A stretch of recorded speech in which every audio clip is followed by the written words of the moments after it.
G.I. Joe fans, Joe Motion Videos 82 here. It is time for another G.I. Joe toy review. Thank you to those who tuned in for my last review of the Super 7 horror action figures. I know that's not everybody's forte, so I just thought I would try something different this year.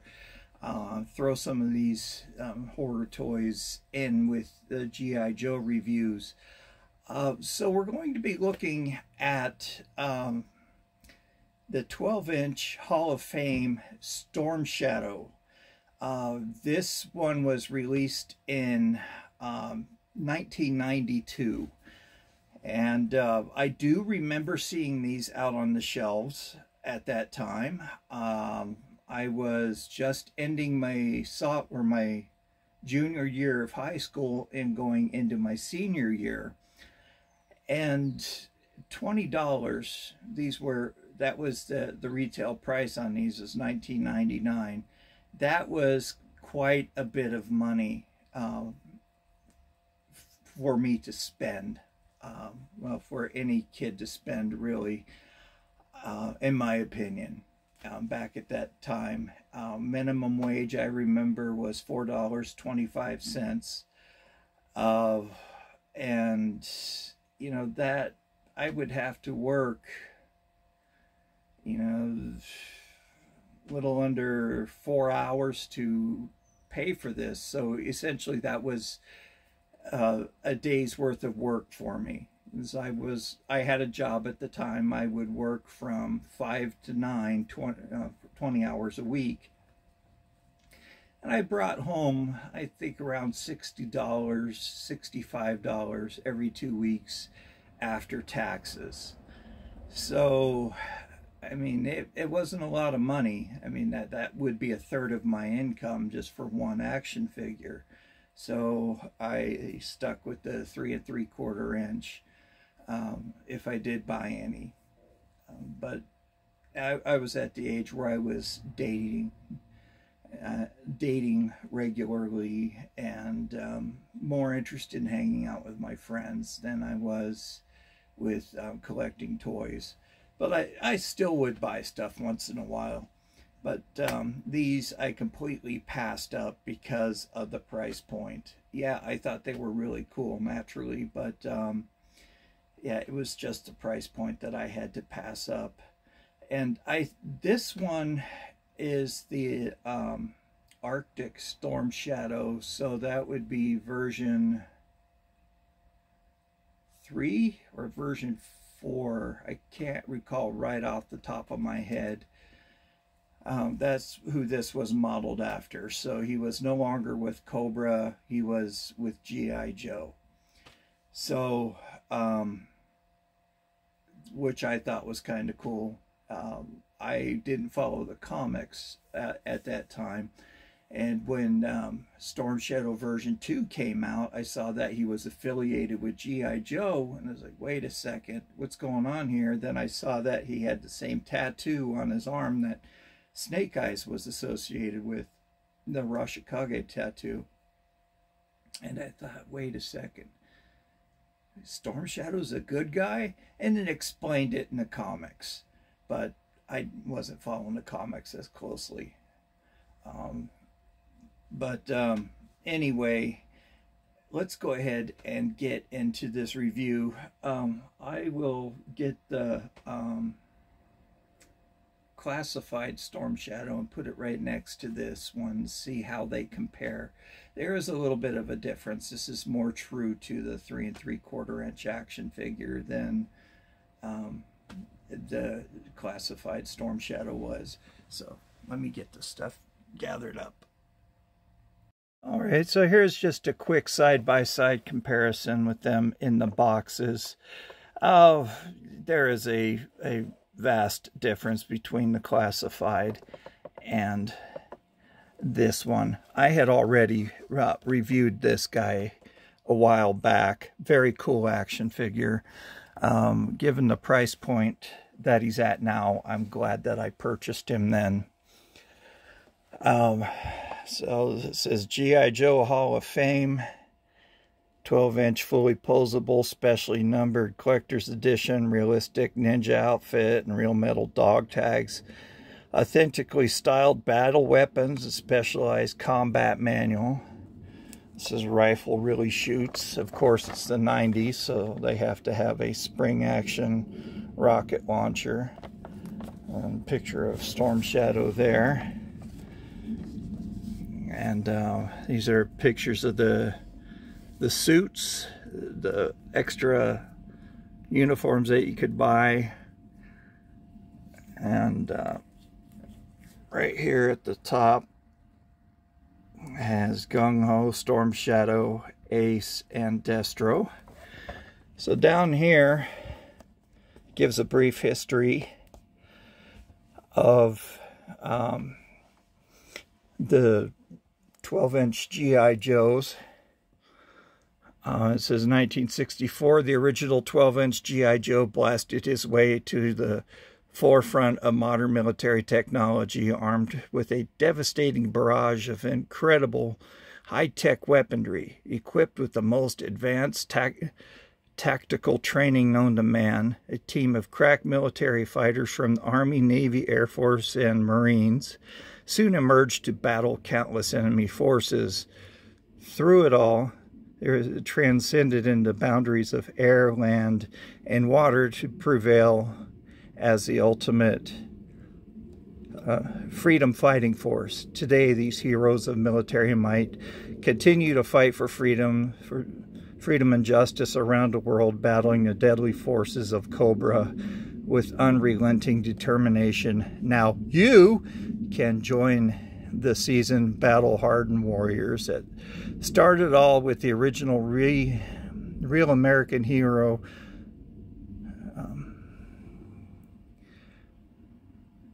Hero Rockets. That is a typo. That looks like an F. So that's what I was pausing and saying, wait a second, am I reading that right? I know my stroke wasn't that bad. Into a new era of greatness. Even now the battle edges on with G.I. Joe Hall of Fame collection. So this was the Kung Fu figure that they had during that time period, and just doing the side-by-side comparison with him. Now this Storm Shadow came from Ninja Force. So it does have his file card here, and I'll read that real quick.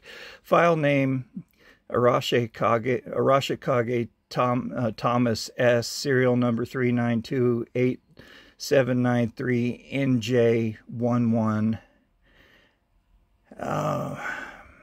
Primary military specialty, covert operations. Secondary specialty, martial arts instructor. Birthplace, St. Louis, Missouri. He is an E8, first sergeant. And that's funny because Snake Eyes is only an E7. And it reads a quote here from Storm Shadow himself. It says, "My body is the gateway to my spirit and the spirit of the ninja master." It says Storm Shadow is a former member of the U.S. Army LRP, the Long Range Recon Patrol, former Cobra Viper, last Grand Master of the Arashikage Ninja Clan, sword brother of the inscrutable Snake Eyes, and leader of the G.I. Joe Ninja Force.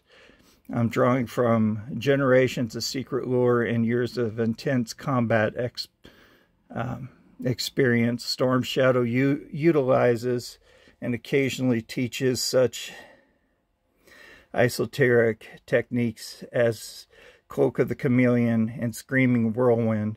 Such techniques have earned him the reputation of a person you just don't sneak up on, even in fun, or it will be the last time you walk without a limp.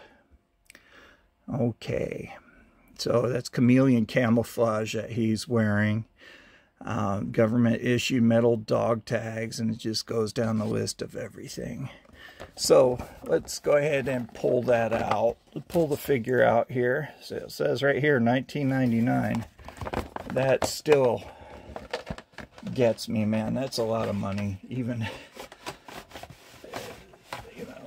especially back then, but even today, that's still quite a bit of money, in my opinion, at least. All right, so we have Storm Shadow here. Get his accessories out. Thank you for knocking over my set, Storm Shadow.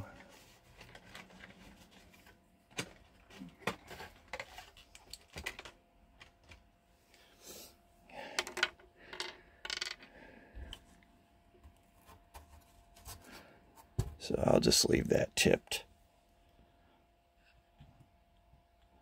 So here is Storm Shadow. His gi is in this black and white speckled, what they call chameleon camouflage. It says G.I. Joe up here in the corner. Comes with 2 grenades, which just clip on to the front of the gi. And his dog tags just give his name, rank, its serial number. I could actually read those. And here on the back are little slots to put his 2 katana. Pretty nice. So before we look more into Storm Shadow here, let's look at the katana. It's your standard everyday katana.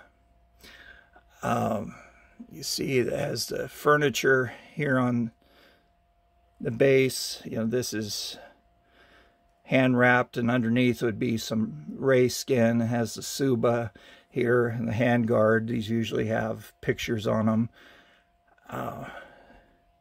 Little beveled edge. Pretty nice little weapon. And both katanas are identical. Now, Storm Shadow, you could pull down his hood. If you could see here, you can pull down his hood and it shows him wearing a balaclava. Of course, we don't know what Storm Shadow looks like until the movie came out. Here on his right wrist, you do have the Arashikage tattoo. I apologize for the bad lighting here. So you can see the tattoo there on his wrist.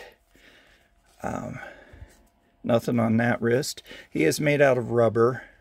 Arm articulation is only does so much. His knees are ratcheting. And he was wearing these white, plain white boots. His uniform does tie down at the waist, and it velcros up at the top. Oh, I just now noticed this. When you put the swords in, there's little slots right here down at the base too. So that makes it a little bit nicer. His head is pretty spongy. But all in all, it's a pretty good figure. I like this guy quite a bit. Real good looking action figure. Nice choice, folks. I do appreciate your vote on this guy. Alrighty, so let me know what you guys think about this Storm Shadow. Obviously, he's a very popular choice with you guys. So he just came in just barely under Snake Eyes. But I thought for a while there he was going to win. It was, you know, very close. So I could definitely see why he would have been a winner. I actually like this one more than Snake Eyes that we reviewed last week. Good looking action figure altogether. Definitely bought him for less than what he sold for back in the 90s, which is surprising. I got him through at a thrift shop. But yeah, these are the Hall of Fame. The price is aren't really all that high. So if you want to, you know, go out and buy one of these on the aftermarket, they're not all that expensive. Most of the time, they're just a few dollars above what retail is online. I don't know what your local vintage toy store sells them for. Of course, you know, condition is everything with these. These were opened. Some are incomplete. He happens to be complete. So, you know, the condition is everything with these. Somebody had asked me if toys are a good investment. And, you know, that is really tough to say yes, and I'm leaning more towards the no. It really depends on what you're collecting. There are some toys that actually hold their value over the years and only get better. As we know, you know, in the 90s, you know, trading cards were all the rage, and I think that was the golden year of the trading cards. And then the market just went right out, and a lot of them lost their value. So collectibles, really, you know, I wouldn't buy them as an investment personally. They're more, you know, you're investing more into sentimentality, in my opinion, unless you really know what you're doing. And I am not at that stage where I really know what I'm doing and I know what to look for and blah, blah, blah. But what is good for an investment and what isn't, I really don't know. Right now, vintage toys are incredibly hot and the price keeps on going up, but eventually the market is going to soften. So these wax and wane. I'm not a financial analyst. I'm not a financial planner or anything like that. I'm nowhere near that level. I just collect for the fun of it. I don't collect for the investment and to make money off of what I get. What I buy, I intend to keep. Yeah, I have sold some things here and there, but that's very rare. You know, I do have things that I've purchased for giveaways, of course, but right now, you know, like I said, the toy market is just booming. So it's one of those buy low, sell high kind of situations, and we're seeing that, and that's what is the big stink right now with the classified figures, with the price gouging. But Hasbro's keeping up finally with the demand.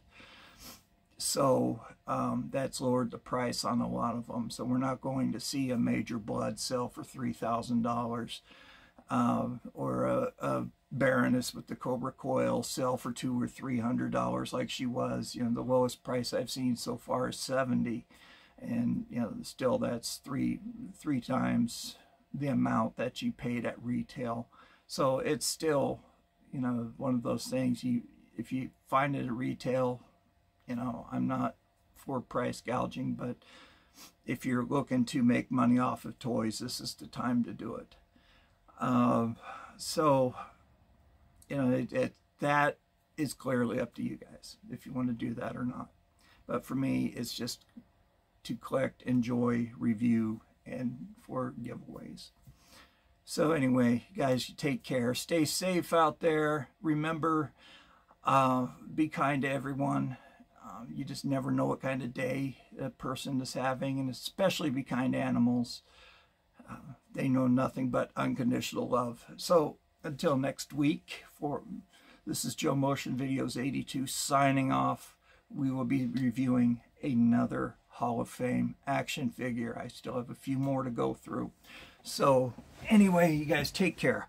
We'll see you then. Bye-bye.